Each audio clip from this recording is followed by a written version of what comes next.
আমার ছেলে আমাকে আমি আজকে সেই পানি প্রচুর পানি শুকনো নয়।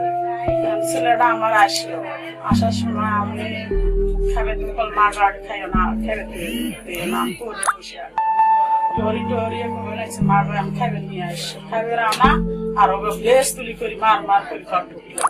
ঢুকি আমার ছেলে কয় আঙ্কেলেরা আপনি কিসের জন্য এরকম ভাই চৌকিদার নাই? আমি বলছি আপনি নাই, এরা কিছু নেই, আপনারা এরকম মাসি তাল্লাশি লাগাইছে, কেন তাল্লাশি করতেছে আপনারা এরকম কিসের জন্য এরকম লাগাইছে? আমি তো এই মুহূর্তে আমি ক্লাস করি আইলেন মাস্টারকে টিউশন দেখালে, আর আমি দূরে কথা আঙ্কেলেরা বলি আঙ্কেল আঙ্কেল এইটা করতে আসে আঙ্কেলেরা, আমি এইটা এলায় আমি কথাগুলো বলি আপনারা শোনেন।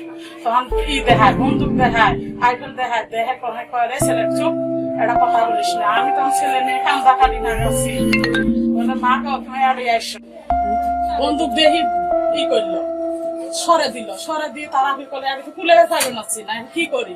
তখন এমপির কাছে মোবাইল করছে, জনগণের কাছে মোবাইল করছে, মনে করো চেয়ারম্যানের কাছে মোবাইল করছে। তখন ওরা সকলে বললো কি আমরা ঢাকার মধ্যে, আমরা ঢাকার মধ্যে সকলে আমরা এর মধ্যে পরিচয় সারা বাড়ি তালাশি করবে নিচ্ছে, রাসেল থানা নাই। তখন সরাই বলে ক্যাম্পের মধ্যে, কোন ক্যাম্পের মধ্যে? ইসে করি ক্যাম্পের, তারপর আছে কলে ইসে করি ক্যাম্পের মধ্যে। তখন ইসে করি ক্যাম্পের মধ্যে তখন করলো বলে তখন জনগণের রাতের মধ্যে সবগুলো জনগণ গেছি আমরা, দুই ই দিয়ে গেছি, ভোট দিয়ে গেছি। যার সাথে দেইতে রাসেলের সাত চালান দিল থানার মধ্যে জমা দিল দিয়ে তখন আমরা যা কান্দা করি না আছে তখন সরাবেরি জানাইলে করলে এখন দেখতে পাচ্ছি। তারপর মনে করো ওই অবস্থা ছেলে আমার নেয়া করতে আসে বলে আপনারা কি এরকম লাগাইছে। তখন কি করলো একটা গামছা নিল আমার ইয়েকে গাড়ি নিয়ে করলো বলে ওরা এই গামছাটা দিয়ে রাসেলের চোখ বাঁধিল, বাঁধার সাথে একটা পকেট থেকে মনে করো দড়ি বাই করলো, করিছে তারা আমার হাত ধরে বাঁধিল। বাঁধাতে যখন দেখছি ওর জনগণকে আসা শুরু হয়েছে তখন তাড়াতাড়ি নৌকার মধ্যে তুলে নিয়ে চলে গেল। এখন তো পরে তো কি করলো ওরা তারা আমি আর করে পেলাম না। রাসেলের জন্য সবাই সেই জনগণেরা পাগল হয়ে গেছে, এই ছেলেটা কি এদে নির্দোষ কেন আইলে করলো। এখন আপনি তো আপনাদের অভিযোগ যে আপনার ছেলে নির্দোষ, তুলে নিয়ে গেল। সেক্ষেত্রে আপনি এখন সরকারের কাছে আপনার দাবি আমি ওদের জন্য মুক্তি চাই। আমার ছেলে যেন 80 দিন সেরকম ভাই ফেরেস করে দিন, আমার ছেলে যেন লেখাপড়া করবে পায়। আঘাত করে দিছি আপনাদের কাছে আল্লাহ না, আমার ছেলেটা তারা পারে না, তারা কিন্তু পাবো না।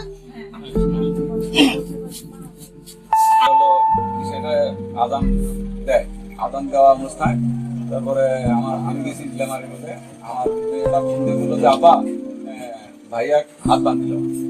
তারপরে এরকম আমরা হাত বাঁধিল। পরে মনে করেন যে তার শাহজামান, আমাদের এই গ্রামের শাহজামান আমাদের ছেলে হুকুম দিয়ে নুরুল হুকুম দিয়ে আমার ছেলে হাত বান দিয়ে চোখ বান দিয়ে আমার ছেলেরা মনে করেন ইশারা আদানের শুরু মনে করেন যে ছেলেরা তুলে নিয়ে চলে গেছে। শাহজামান সত্যি জমা জমি নিয়ে কাজে তাই মনে করেন যে বসে করে দিয়ে এনা দুকে বসে দিয়ে দুকে নিয়ে আসে আমার ছেলেকে তুলে নিয়ে গেছে, হাত চোখ বাঁধে নিয়ে তাই নিজের সাথে আসি নিয়ে গেছে। সবাই সেটা সাক্ষী আছে। নিয়ে যায় তখন আপনি কোথায় ছিলেন? আমি কুড়িগ্রামে ছিলাম। আপনি কার কাছ থেকে জানলেন যে রাসেলকে অ্যারেস্ট করে? আমার বোনের কাছ থেকে জানলাম। এরপরে আপনারা কি পদক্ষেপ নিয়েছেন? তারপরে আমি মন্ত্রী মহোদয় ফোন করলাম, মন্ত্রী মহোদয় বইয়ে ফোন করলাম যে থানা এভাবে যে রাসেলকে অন্যায় ভাবে ধরে নিয়ে আসলো, তাকে তার একটা বিচার নাই। তুমি সাত আবার ফোন করবে, আমি তো ঢাকায় এখন তো ফোন করতে পারবো না, কোনখানে যে ধরে নিয়ে গেছে আমি তো জানি না। রাসেলকে অ্যারেস্ট করার পর আপনারা যখন স্থানীয় জনপ্রতিনিধিদের কাছে সহযোগিতা চাইছিলেন তখন তারা আপনাদের কি আশ্বস্ত করছিল বা কোনো ধরনের সহযোগিতা করছে? চেয়ারম্যান বলছে যে আমি যাবো, তারপরে আমরা তো রংপুরে আছি, এখন তো আমি রাত্রে যাইতে পারবো না, সকালে যাবো, তারপরে আমি রাসেলের ব্যাপারে কিছু বলবো। তারপরে তারা কি কোনো পদক্ষেপ নিছে? হ্যাঁ, পদক্ষেপ নিছে। কি ফল পাইছে, মানে কি পদক্ষেপ নিছে তার কি ফল পাইছে? না তার ফল মানে মানববন্ধন করলো চেয়ারম্যান, তারপরে স্যার মন্ত্রী মহোদয় উনি মানববন্ধন করলো। মানববন্ধনে বলছে ঠিক আছে আমরা তার বিচার প্রতি আমরা করবো। কি দেখছেন? যাবো। ওই দিন 19 তারিখ ঈশান নামাজের পর আমরা মসজিদ থেকে বাড়িতে চলে যাই। যাওয়ার পরে হাল্লাচিরি বাড়িতে শুরু হয় যে আমার ছেলেকে কিডন্যাপ করে নিয়ে যাইতেছে এবং হাত পা চোখ বাইরে নিয়ে যাইতেছে আমার ছেলেকে। কে জানি কাহারা আমার ছেলেকে মারার জন্য নিয়ে যাইতেছে। এমন অবস্থা আমরা নৌকা যোগে এই বাড়িতে আসি। আসার পরে দেখি যে ছেলেটাকে নিয়ে গেছে, বিডিআর এর কথা বলতেছে, বিডিআর নিয়ে গেছে। হ্যাঁ, তারপরে আমরা এখানে অন্তত 100-150 লোক একযোগে চলে গেলাম থানায়। চলে গেলাম, থানায় যায় দেখি যে ডিউটি অফিসার ঘুমাইছে। পরে ডিউটি অফিসারকে ডেকে তোলা হইলো। সিন্টারিকে বললাম যে ডিউটি অফিসারকে ডাকেন। ও ডিউটি অফিসার উড়িয়া সব বললাম যে আমাদেরকে বড় দারেকাকে ডেকে দেন, সিএসএফকে ডেকে দেন। পরে বলে এত রাতে ডাকা সম্ভব নয়, আপনারা চলে যান, আমরা এটা কাল সকালে দেখবো। এমন অবস্থা বিডিআর আসলো, ওই রাসেলকে নিয়ে বিডিআর থানা হাজির হলো।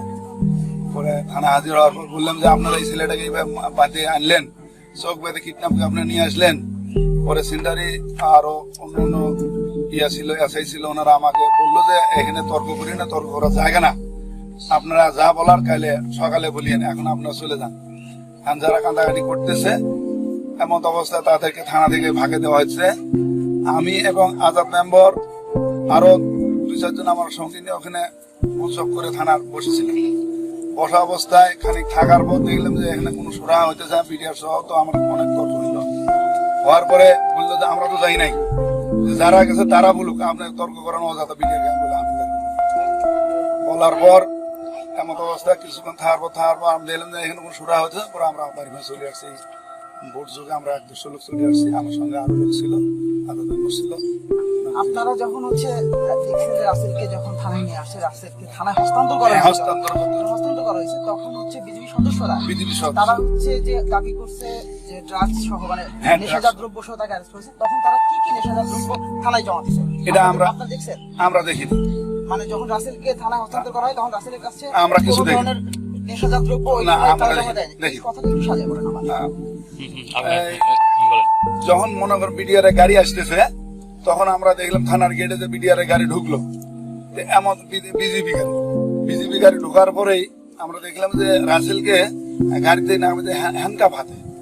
এমন অবস্থায় রাসেলের কাছে আমরা কোনো কিছু দেখি নাই, শুধু রাসেলকেই থানায় ডিউটি রুমে নিয়ে দাঁড়িয়ে হয়েছে। তো বিজেপি ক্যাম্প থেকে যখন আসে নৌকা দিয়ে, বন্যার সময় ছিল, আসার পর বাসায় এসে ওরা হাফ ঘন্টা সময় নেয়নি, এত তাড়াতাড়ি শাহজামাল এমন ভাবে ওদেরকে বলছে যেন ওরা তাড়াতাড়ি ওদের নিয়ে যেতে পারে। যখন রাসেলকে জিজ্ঞেস করে তুমি কি লাল মিয়ার ছেলে, আমার কাকি বলে যে না, ও আমার ছেলে না, কিন্তু ও বলছে যে আমি তো একটা স্টুডেন্ট, আমাকে কি করবে, এই জন্য বলছে যে হ্যাঁ আমি লাল মিয়ার ছেলে। সেজন্য ওকে রুম থেকে বের করা হয়েছে। বলছে যে একেই ধরতে হবে, এটাই তো রাসেল। ওকে চোখ বাঁধছে, হাত বাড়ছে, বেঁধে নিয়ে গেছে। বলছে আঙ্কেল আমার একটা কথা শুনেন, আমি কি দোষ করছি, আমার তো দোষটা দেখাতে হবে। ও কোনো দোষে দেখতেছে না ওদের, না দেখে ওকে জোর করে নিয়ে গেছে। এখানে নৌকা ছিল, নৌকায় করে নিয়ে গেছে। আর আমরা জানি না ওকে কি কি দিয়ে চালান করছে না কি করছে। রাসেল নিজেও জানতো না যে রুমে কি কি পাইছে। যখন রাসেলকে এখান থেকে নিয়ে যায় কোনো মাদক দ্রব্য কিংবা নেশাজাত কোনো পেয়েছিল কিনা? যখন এখান থেকে রাসেলকে নিয়ে যায়, ওকে কোনো কিছু না পাওয়ায় ও জিজ্ঞেস করে যে আঙ্কেল আমাকে বলবেন আমার দোষটা কি জন্য আমাকে ধরতেছে। আর ওরা যখন বলতেছে না, তখন বলতেছে আঙ্কেল আমার চোখটা খুলে দেন, আমি দেখবো কে কে আসছে, আমার যা শত্রু তাদের তো আমি দেখতে চাই, কে আমাকে এসব ফাঁসাচ্ছে। ওর মায়ের মাথায় হাত রেখে বলছে, তবু ওকে ছাড়া হয়নি। ওর চোখ বেঁধে নিয়ে গেছে, কিন্তু ওর সাথে কোনো কিছু পায়নি। ওকে এমনি নিয়ে গেছে, জানি না ওকে কি কি দিছে, সেটা ফাঁকে গিয়ে দিছে। ওকে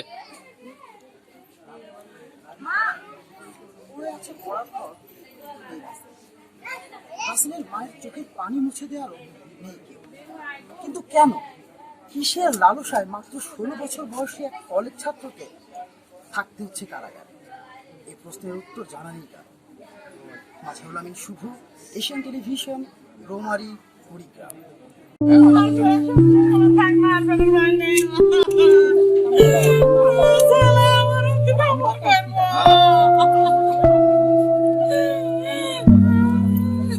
নামাজ পড়ে দোয়া করুন।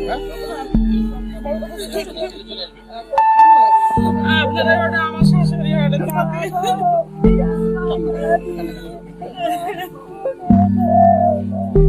আমি যারা তোমার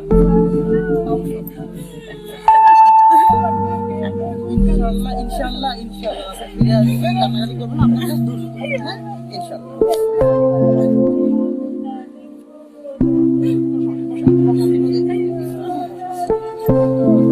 আমি তোমার দোয়া করি।